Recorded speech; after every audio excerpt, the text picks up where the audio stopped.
Irreverentes con Dios.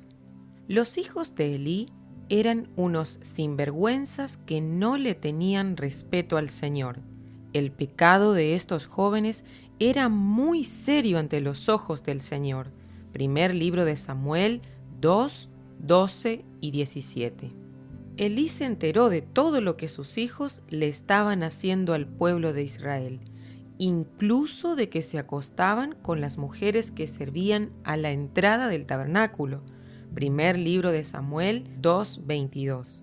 Un hombre de Dios fue a Elí diciéndole: El Señor dice, honras a tus hijos más que a mí.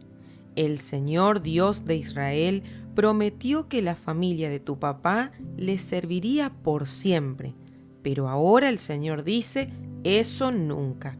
Honraré al pueblo que me honra a mí, pero al que se niegue a respetarme le va a ir mal. Se acerca la hora en que destruiré a todos tus descendientes. Nadie de tu familia llegará a viejo. Te daré una señal. Tus 2 hijos morirán el mismo día. Primer libro de Samuel 2, 27 al 34.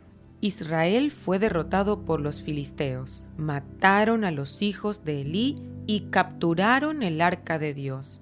Elí cayó de espaldas de su asiento junto a la puerta. Se quebró la nuca y murió. La nuera de Elí, esposa de Fines, murió después del parto. Al niño le pusieron por nombre Icabod, porque dijo, la gloria de Israel se ha ido. Primer libro de Samuel 4, 17 al 22. Observa detenidamente el primer pasaje bíblico. Los hijos de Elí eran unos sinvergüenzas que no le tenían respeto al Señor. Ahora escucha cuidadosamente el último pasaje. Icabod, la gloria de Israel se ha ido. La irrespetuosidad de los hijos de Elí era descarada. Por lo tanto, en aquellos tiempos, Dios se comunicaba muy pocas veces con la gente y no le daba a nadie mensajes ni visiones. Primer libro de Samuel 3:1. En los tiempos en que no se respeta a Dios, Él no se manifiesta. La irreverencia aleja su presencia y la consecuencia es la falta de revelación. Cuando se levantó el tabernáculo por primera vez, la presencia de Dios era tan intensa que Moisés, el hombre que hablaba cara a cara con él, no podía entrar. Y la gloria del Señor llenó el tabernáculo. Moisés no podía entrar porque la nube se había posado allí. Éxodo 40, 34 y 35. Sin embargo, varios años después, bajo el liderazgo de Elí, la presencia de Dios era insignificante, totalmente imperceptible. No solo que la gente entraba y salía como si nada, sino que la irreverencia hacia Dios era tal que los hijos del sacerdote tenían relaciones sexuales con las mujeres a la puerta del tabernáculo. La atmósfera estaba vacía de Dios. El pecado y la conducta ofensiva de los líderes ahuyentaron la presencia gloriosa de Dios. La gloria se ha ido de Israel. Primer libro de Samuel 4:22. Los hijos de Elí hacían pecar al pueblo. Un líder inmoral y rebelde da ejemplo para que sus seguidores hagan lo mismo. Si el líder lo hace, la honra atrae a Dios, la deshonra lo aleja. No importa cuán perfecta sea la música o si el programa de la iglesia deslumbra por su pompa.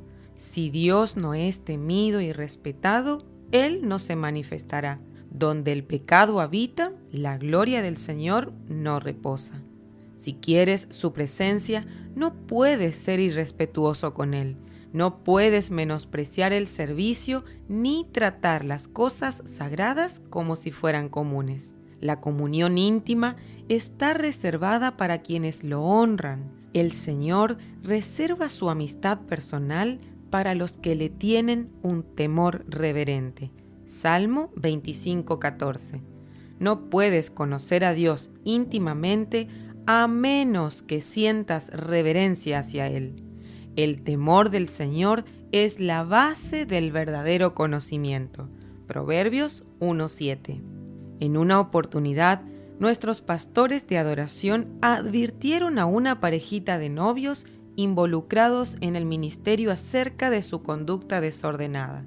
Ellos no aceptaron la corrección y decidieron cambiar de pastor y rendirle cuentas a otro miembro del equipo pastoral de la iglesia.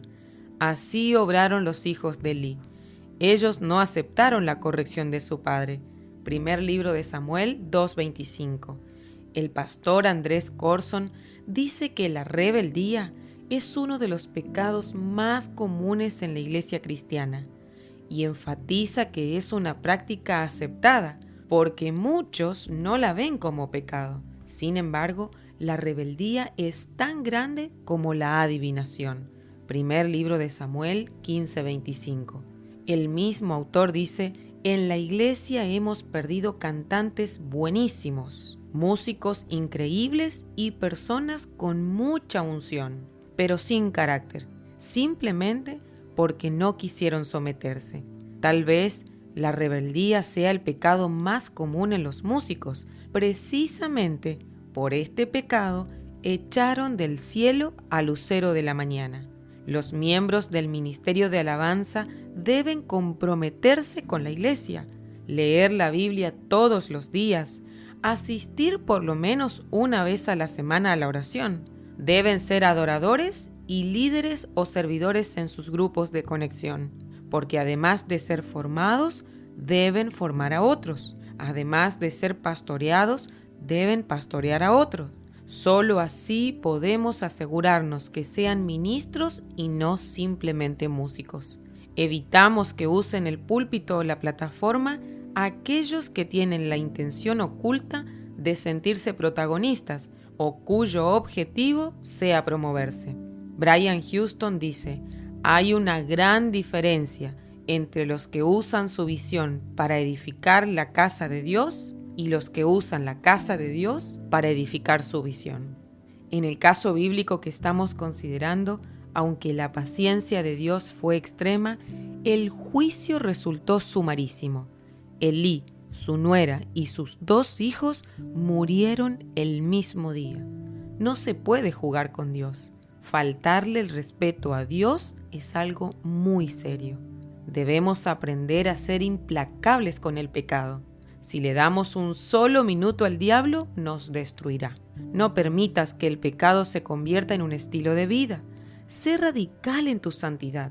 No digas: un día de estos me pondré a cuentas. Aunque te cueste el sueldo, el ministerio o un ascenso, toma la decisión de vivir en santidad. No te vendas por nada. No hagas negocios con el diablo. Cuando desates tu vida y ministerio para vivir en santidad y pureza, vas a experimentar no solo el crecimiento espiritual, sino que la gloria de Dios descenderá sobre tu ministerio, iglesia y ciudad. Sergio Scataglini. La irreverencia continúa. Mientras la irreverencia de Elí y de sus hijos era manifiesta a los ojos de todo el pueblo, los filisteos derrotaban a los israelitas. Los vencidos le echaron la culpa a Dios. ¿Por qué nos ha derrotado hoy el Señor por medio de los filisteos? Primer libro de Samuel 4:3. Luego decidieron traer el arca para torcer la suerte, como si fuera un amuleto. Traigamos el arca del pacto del Señor para que nos acompañe y nos salve del poder de nuestros enemigos. Primera de Samuel 4:3. Los israelitas pensaron que, independientemente de su estado espiritual, si traían el arca al campo de batalla, tendrían la victoria. Un símbolo no garantiza la presencia ni el poder. La actitud hacia el arca llegó a asemejarse peligrosamente a la idolatría. La adoración y el servicio a Dios no sustituyen a la obediencia y a la santidad. No puedes evadir sus mandamientos y tener su presencia. No puedes ser un inmoral y pretender que Dios esté de tu lado.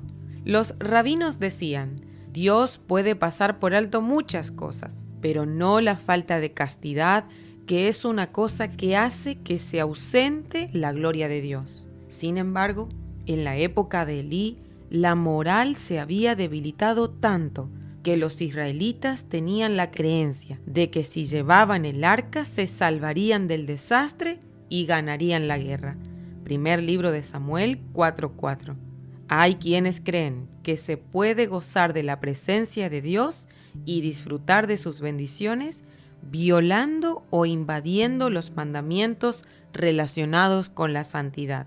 Eso definitivamente no es posible. Los pecados sexuales alejan la presencia de Dios. Dios manifestó su desagrado por la inmoralidad de Elí y sus hijos, marchándose con su presencia. Los filisteos también fueron irreverentes con Dios. Robaron el arca y la pusieron en el templo del dios Dagón. Primer libro de Samuel 5:2. Las personas hacen exactamente lo mismo hoy en día. Van a la iglesia y llevan a sus casas el arca, colocando a Dios frente a sus dioses. Ese cambalache no funciona. Él es Dios celoso. Como las cosas no mejoran, comienzan a echarle la culpa al nuevo Dios que han traído. Fuimos a la iglesia, comenzamos a adorar a Dios, pero todo va de mal en peor, dicen asombrados, sin darse cuenta que Dios no puede ser un amuleto más. El nuevo Dios no les funciona porque no se puede vivir como a uno le parece y tener la bendición de Dios.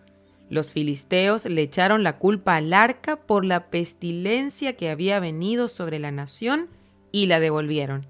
Primer libro de Samuel 5:11. Así sucede con nosotros. Nos desilusionamos con el nuevo Dios y devolvemos el arca. No vamos más a la iglesia y dejamos de servirlo. Pura irreverencia. Si esto te está sucediendo, en lugar de devolver el arca, prueba con despojarte de los dioses que pueblan tu casa. En lugar de frustrarte con el nuevo Dios, sé drástico con los dagones que tienes en tu casa. Buscar a Dios hasta alcanzarlo. ¿De verdad deseas una visitación de Dios?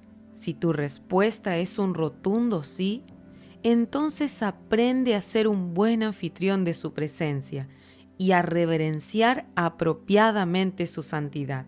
Dios se manifiesta donde hay respeto por Él. Dios solo honrará con su presencia cuando se lo honre debidamente. Llega el momento en el que no nos conformamos con hermosos edificios o tentadores programas eclesiásticos. Lo necesitamos a Él y solo a Él. Pero Dios se manifestará en los lugares donde se lo honre. Dios ha decretado que su gloria sea siempre transportada por vasos humanos santificados y separados, que respeten y reverencien su santidad. Esto es un asunto sagrado. El peligro más grande que tendremos que enfrentar en este tiempo es que los asuntos sagrados sean tratados como comunes. No existen atajos para que la presencia de Dios se manifieste. La gloria de Dios viene cuando quebrantados y arrepentidos caminamos con los pies descalzos, reconociendo que su presencia requiere pureza. Solo así podremos ver su rostro. Si quieres que Dios esté presente en tu vida, es hora de que lo ubiques en un sitio de honor. A menos que Él sea tratado con delicadeza y honra, no se presentará.